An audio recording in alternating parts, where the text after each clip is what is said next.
नमस्कार दोस्तों। अपने लास्ट वीडियो में हमने आपको सेक्शन 133(6) के नोटिस के बारे में बताया था, किस तरह से उसका रिप्लाई फाइल करना है। 133(6) के नोटिस के बाद अब डिपार्टमेंट एक और नोटिस बहुत सारे टैक्स पेयर्स को भेज रहा है और इस नोटिस के बारे में आज हम डिस्कस करने वाले हैं। ये नोटिस है कि आपके आईटीआर को अंडर हाई रिस्क कैटेगरी में डिपार्टमेंट ने रखा है और इस पूरे नोटिस को हम डिस्कस करेंगे। इसमें आपको रिप्लाई कैसे फाइल करना है, आपको क्या करना होगा कि आपका आईटीआर प्रोसेस हो जाए और आपका रिफंड आ जाए। अगर कोई और पॉसिबल तरीका है तो वो भी हम इस वीडियो में डिस्कस करेंगे। तो मैं हूं सीए श्वेता सक्सेना, आप देख रहे हैं हमारा चैनल टैक्स सॉल्यूशंस। तो चलिए स्टार्ट करते हैं। तो सबसे पहले हम इस नोटिस को समझेंगे कि इसमें डिपार्टमेंट आपसे क्या कह रहा है, इसके बाद हम इसका सॉल्यूशन देखेंगे। तो यहाँ पर सबसे ऊपर आपका नाम दिया होगा, फिर पैन नंबर दिया है। इसमें लिखा है it was noticed that a claim of refund has been made in the income tax return for assessment year 25-26। तो इसी वाले करंट असेसमेंट ईयर के लिए ये नोटिस भेजा जा रहा है, जो कि है असेसमेंट ईयर 25-26। इसमें कह रहा है कि आपने अपनी आईटीआर में काफी ज्यादा अमाउंट में रिफंड क्लेम किया हुआ है और ये नोटिसेस सिर्फ उन्हीं टैक्स पेयर्स को जा रहे हैं जिनका रिफंड 1 लाख से ऊपर का है। Processing of the said return was held as it was identified under risk management process on account of certain discrepancies in the claim of refund. बोल रहे हैं कि आपके आईटीआर को इन्होंने होल्ड पे रखा हुआ है क्योंकि आपने इसमें काफी ज्यादा अमाउंट में रिफंड क्लेम किया हुआ है और डिपार्टमेंट आपसे कंफर्मेशन चाहता है कि रिटर्न में आपने मतलब आईटीआर में आपने जो भी डिडक्शंस क्लेम किए हैं या जो भी आपने एग्जेम्पशंस दिखाए हुए हैं जिसके बेसिस पर आपने इतना ज़्यादा रिफंड क्लेम किया हुआ है, क्या वो सही है। तो ये एक कंफर्मेशन मैसेज है, नोटिस है, जिसमें कि डिपार्टमेंट चाहता है कि आप कंफर्म करें कि जो आपने आईटीआर फाइल किया है वो आपका करेक्ट है। मीन्स जो आपने डिडक्शंस क्लेम किए हैं वो आपने सही क्लेम किए हैं और उनकी प्रॉपर रसीदें आपके पास अवेलेबल हैं। नीचे आएंगे तो इसमें लिखा है as the time limit for filing of revised return for income for assessment year 25-26 will expire on 31 December. You are requested to avail the opportunity to file revised return within the due date. तो यहाँ पर आपके भले के लिए department आपको कह रहा है कि अगर आपने कोई भी गलत डिडक्शंस दिखाए हैं या आपने फेक रिफंड क्लेम किया हुआ है तो आपके पास एक अपॉर्चुनिटी बची हुई है। 31 दिसंबर रिवाइज रिटर्न की लास्ट डेट है।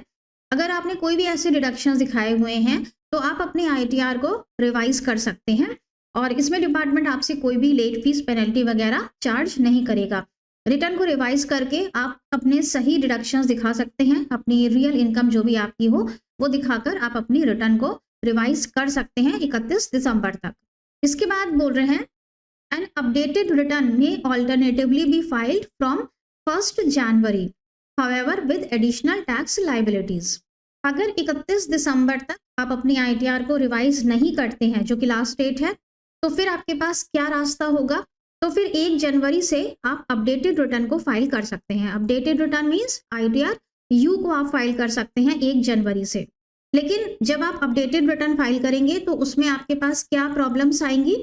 अपडेटेड रिटर्न को ऑनलाइन मोड में फाइल नहीं किया जा सकता है, वो सिर्फ एक्सेल यूटिलिटी के थ्रू ही फाइल होती है, तो थोड़ी सी कॉम्प्लिकेटेड होती है ऑनलाइन के कंपैरिजन में।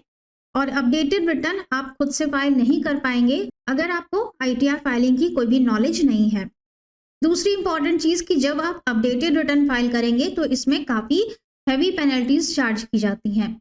जितनी भी आपकी टैक्स लायबिलिटी बनेगी उसका 25% आपको एज अ पेनल्टी देना पड़ेगा।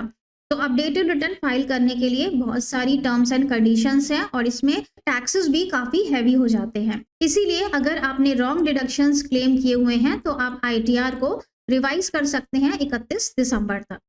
अब मान लेते हैं कि आपने रॉन्ग डिडक्शंस क्लेम किए हुए हैं लेकिन आप आईटीआर को रिवाइज नहीं करते हैं और आप ये कंफर्म कर रहे हैं डिपार्टमेंट के साथ कि आपके डिडक्शंस जेन्युइन हैं, जो भी आपने रिफंड क्लेम किया हुआ है वो जेन्युइन रिफंड क्लेम किया हुआ है, मीन्स सही है। अब यहाँ पर डिपार्टमेंट के पास नेक्स्ट एक्शन क्या होगा कि डिपार्टमेंट आपको सेक्शन 133(6) का नोटिस भेज सकता है, जो कि हमने अपने लास्ट वीडियो में कवर किया है। सेक्शन 133(6) का नोटिस क्या होता है कि जब डिपार्टमेंट आपसे किसी भी डॉक्यूमेंट की मांग कर सकता है, जो भी आपने डिडक्शंस दिखाए हुए हैं उनकी रसीदें आपसे मांगी जा सकती हैं, आपके बैंक अकाउंट की डिटेल्स आपसे मांगी जा सकती हैं। अगर 133(6) का नोटिस आपके पास आ जाता है तो आपने जितने भी डिडक्शंस अपने आईटीआर में दिखाए हुए हैं उन सारे डिडक्शंस की आपको रसीदें लगानी पड़ेंगी। ये रसीदें आपको पीडीएफ फॉर्मेट में इनकम टैक्स लॉगिन में ही जाकर अपने अपलोड करनी होंगी। 133(6) के नोटिस का अगर आप रिप्लाई नहीं करते हैं तो 500 रुपए पर डे की पेनल्टी लगाई जाती है। और अगर आपने रॉन्ग फाइलिंग कर दी, कोई गलत रिप्लाई आपने फाइल कर दिया या आपने गलत तरीके से रिफंड क्लेम किया है और आप 133(6) के नोटिस का रिप्लाई नहीं कर रहे हैं, तब डिपार्टमेंट आपको सेक्शन 148 का नोटिस भेजता है। और सेक्शन 148 के नोटिस का रिप्लाई ना करने पर भी बहुत हैवी टैक्सेस और पेनल्टी लगाई जाती हैं। और यहाँ पर जितना भी आपका टैक्स बकाया बचेगा या फिर आपने जितना भी रिफंड गलत क्लेम किया हुआ है वो तो आपको देना ही पड़ेगा, साथ ही उस पर 200% तक की पेनल्टी लगाई जा सकती है। तो यहाँ पर हमने पूरा समझ लिया कि क्या ये नोटिस कह रहा है और इसके कॉन्सिक्वेंसेस क्या हो सकते हैं। इस नोटिस का अगर आपने गलत रिप्लाई किया है तो आपको किस किस सेक्शन के अंदर फर्दर आगे नोटिस आ सकते हैं। सेक्शन 133(6) का नोटिस आ सकता है, इसके बाद सेक्शन 148 का नोटिस आ सकता है। सेक्शन 133(6) का नोटिस आपको पिछले 3 सालों तक के लिए भेजा जा सकता है।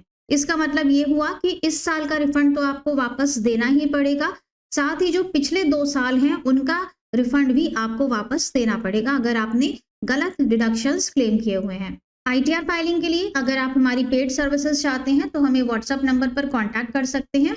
और अगर आप आईटीआर फाइलिंग फील्ड में नए हैं, आपको जानकारी नहीं है, तो हमेशा किसी टैक्स कंसल्टेंट हेल्प से ही अपनी आईटीआर को फाइल करें। So thank you so much for watching this video. I hope ये वीडियो आपके लिए यूजफुल रहा होगा। मिलेंगे नेक्स्ट वीडियो में। Till then stay safe and healthy. अपना ध्यान रखिएगा, खुश रहिएगा, मस्त रहिएगा।